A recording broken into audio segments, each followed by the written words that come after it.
like that. That's very nice. Now I have to put these side plates on, and this is a little bit unusual in 2 or 3 ways. For one thing, this receiver doesn't have very many square edges at all. Hardly anything is square or flat. This little bit of area right here seems to have a little bit of a flatness to it, but it's not very much, and then it rounds over. Same thing with the wood back here. This is the same shape as this receiver where they meet. It's the same shape. It's all round. It's hard to measure off of round things. It's easier to measure off of square corners. That's why houses are easier to build than boats. What I'm going to do is lay this thing on its side in my mill, and I'm going to mill off just a straight back, the same depth here as I am here, and I'm going to bring it back to along in here and just mill me a flat here, flip it over, and right there. How I'm going to hold it in my vise on the mill, I don't know.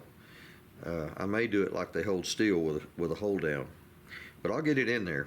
Then I'm going to just mill off, oh, I don't know, back somewhere in here, because this thing just gets skinnier and skinnier as it goes back. You can look at the original one and tell how thin it is back in here. So that's where I'm going to start, is just make me a flat and a flat back about so far on each side, and then I'll figure it out. It'll come to me. But most of these, matter of fact, this is the first one I've ever seen that didn't do this. Most side plates lock into your receiver somehow. There's a screw up here, there's something, a keyway, something that ties it together. These don't. This just touches the steel, just touches against it, but it doesn't lock into it.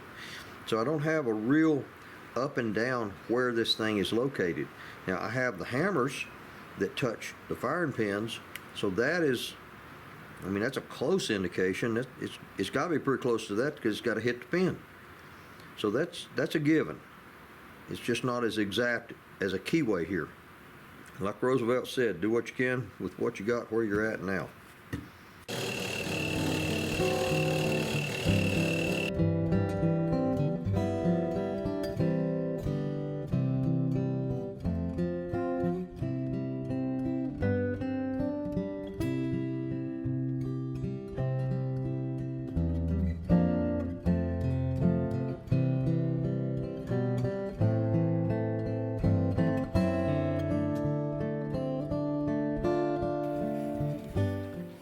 I've got about 25-30 thousandths above that, so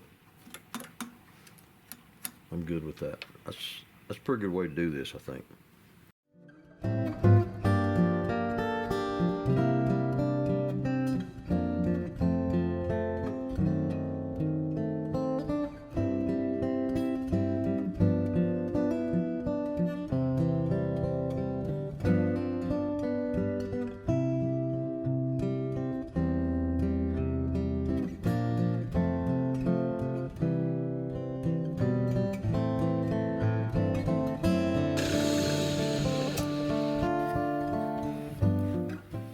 It's not a bad way to do that.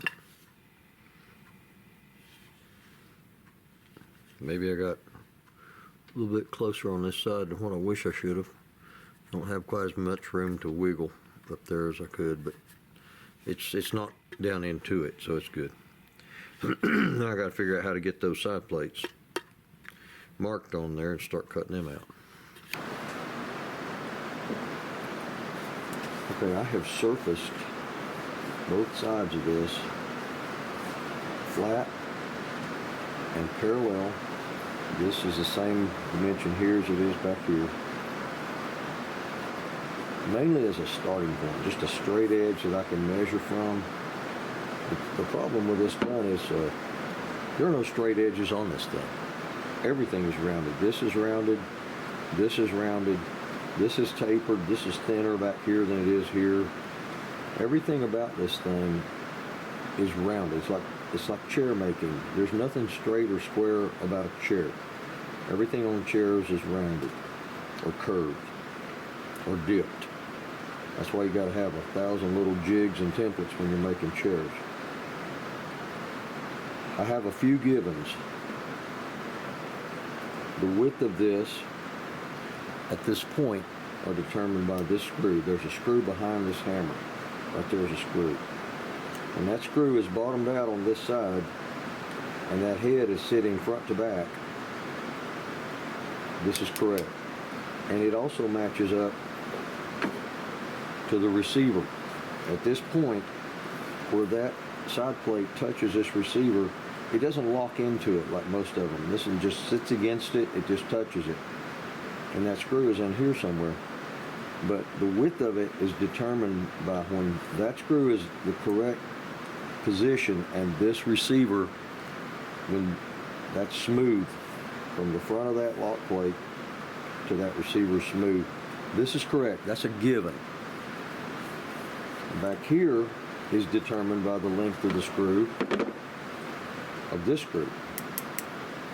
Oddly enough, the silly thing is angled. It's not straight across. It angles this way. So this taper is determined by the length of this screw and the length of this screw. And I don't know what the taper is. It doesn't matter. These two screws tell me what it is. Now, another problem I have here is these sears are so close together, they're just almost touching. There's a little bitty gap between those two sears, and it ain't much. If I could, I would get a longer screw here to let this be a little wider in the middle of it to make it stronger. But I think staying with originality on this piece is important, because this is not a shooting piece, this is a looking piece. But this clearance has to stay the same. Whatever, it cannot be less than that. Okay, that's the one thing. The hardest thing about this is these sears stick down further than this plate. And this is the original stock, and there's a gap on both sides underneath this because the sear sticks so far down that when they hollowed out for the sear to sit, it exposed the innards of this thing. There's a hole all the way through from here to here on both sides. So, I don't know where the front of this thing sits vertically, up and down. It can be anywhere because it doesn't lock into the receiver, it just touches it, sits against it. But this hammer has to hit right here. It has to dead center that firing pin holder, for whatever lack of a better word, I don't know what that's called, but it's what holds the firing pin in, and this hammer has to hit that firing pin. That firing pin has to be struck, and it needs to be pretty much in the center. That'll determine the height of this plate. The height back here in the back is determined partly by where this blade, there's a blade on top of this trigger.